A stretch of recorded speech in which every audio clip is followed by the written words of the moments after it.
In this video, we will explore how NPCs come to life with dialogue in Unreal Engine. The scene features Morton Hargroves and Eleanor Whitfield. Both are NPCs and have a dialogue component that references a dialogue data asset containing their respective conversation patterns. When Eleanor enters Morton's antique shop, a chain of events begins. Now let's watch this dialogue system in action. Morton Hargroves stood behind the glass counter of his antique shop, polishing a tarnished silver candlestick to a gentle gleam. The afternoon sunlight filtered through the dusty windows of his downtown west storefront, casting warm patterns across the hodgepodge of historical treasures that filled nearly every available space. The brass bell above the door jingled, and Morton looked up to see Eleanor Whitfield, one of his most loyal clients. She was clutching a small wooden box to her chest, her usually composed demeanor betrayed by an anxious energy. The AI perception component of Morton activates an event that notifies the dialogue subsystem of Eleanor's presence. Morton and Eleanor are both registered as participants in an active conversation. "Eleanor, what a pleasant surprise," Morton called out, setting down his polishing cloth. "It's been, 3 weeks since your last visit?" "4, actually," Eleanor replied, approaching the counter. "I've been away visiting my sister in Oak Ridge, but I found something unusual at an estate sale there." She placed the wooden box on the counter with careful reverence. Morton adjusted his wire-rimmed glasses and leaned forward. The box was roughly the size of a paperback novel, crafted from dark walnut with intricate inlays of lighter wood, forming geometric patterns along its edges. "May I?" he asked, his fingers hovering above the lid. Eleanor nodded. "Please, I'm hoping you can tell me something about it." Think of NPC conversations like passing a talking stick around a campfire. When one character finishes speaking, they secretly hand the stick to the next person who should talk. Inside each character's dialogue data asset, they have instructions about how to pass the talking stick after they finish their lines. Since both Morton and Eleanor are part of the same conversation, after he says, "What can I help you with today?" the stick goes to Eleanor. The conversation keeps going as long as characters keep passing the stick. When someone finishes speaking and does not pass the stick to anyone else, that's how the game knows the conversation is over. Just like when the last person at the campfire tells their story and puts the stick away. This system lets characters have natural feeling conversations without needing someone to constantly direct who speaks next. The technical side of passing the stick will be addressed later in this video. Back to the story. Morton carefully opened the box. Inside, nestled in faded velvet, lay a pocket watch unlike any he had seen before. The case was brass, but with an unusual patina that shifted colour slightly as he tilted it in the light. The face had 3 separate dials, and instead of numbers, it featured symbols he couldn't immediately identify. "My word," he whispered, carefully lifting the watch from its resting place. "This is quite extraordinary." "I thought so too," Eleanor said, leaning in. The woman running the estate sale knew nothing about it, said it belonged to her great-uncle, who was some sort of physicist in the 1940s. Morton turned the watch over.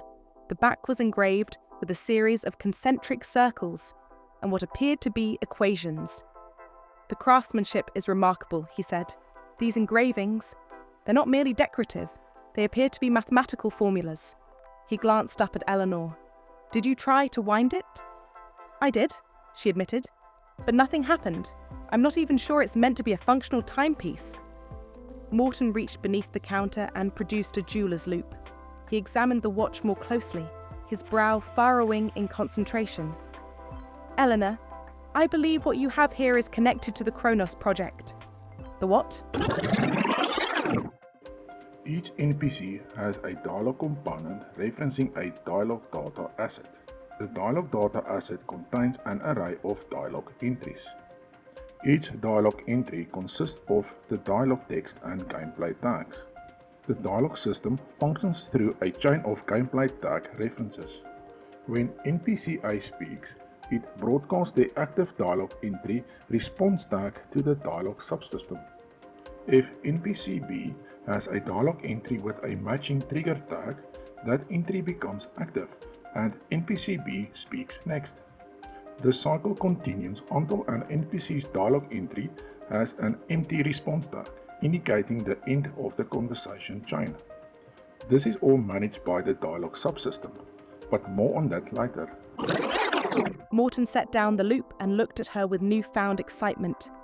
During World War II, there were rumours of a secret research initiative called the Kronos Project, a team of physicists working on theories of temporal mechanics, essentially the scientific study of time itself.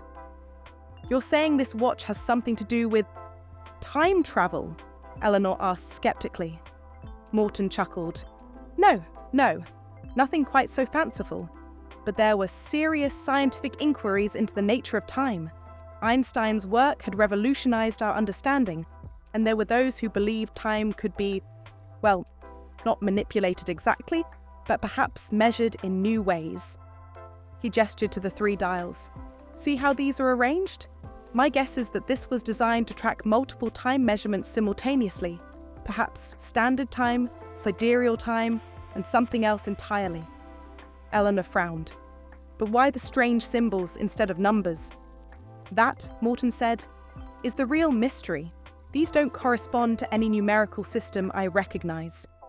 He carefully set the watch back in its box. I have a colleague at the university, Dr. Abernathy, who specializes in the history of science. With your permission, I'd like to show this to her. Of course, Eleanor said. What do you think it's worth? Morton stroked his chin thoughtfully. Monetarily? Hard to say without knowing more about its provenance. But historically, if this truly is connected to the Kronos Project, it could be quite significant.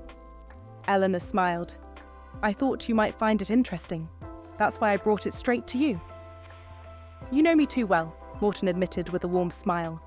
My weakness for objects with stories. That's why I keep coming back, Eleanor said. You don't just sell antiques, Morton. You preserve their histories. Morton carefully closed the box. History is what gives these objects their true value. Without their stories, they're just things. He pushed the box gently back toward Eleanor. Let me contact Dr. Abernathy. Once we know more about your mysterious timepiece, we can discuss whether you wish to sell it or keep it. I'm in no rush, Eleanor assured him. Some mysteries deserve time to unfold properly. The dialogue subsystem acts as a central coordinator for all NPC conversations in the game world. It maintains the state of active conversations and facilitates the exchange of dialogue triggers between participating NPCs. When an NPC receives the on-dialogue timer elapsed event, it checks if it's part of an active conversation. The event-based approach allows for efficient management of multiple concurrent conversations without thread synchronization issues. The system uses gameplay tags for maximum flexibility, allowing for dynamic conversation branching. In hindsight, a better way to identify different conversations is by assigning each conversation a GUID, instead of trying to match with the actors involved. If you found this helpful, let me know in the comments. See you in the next one.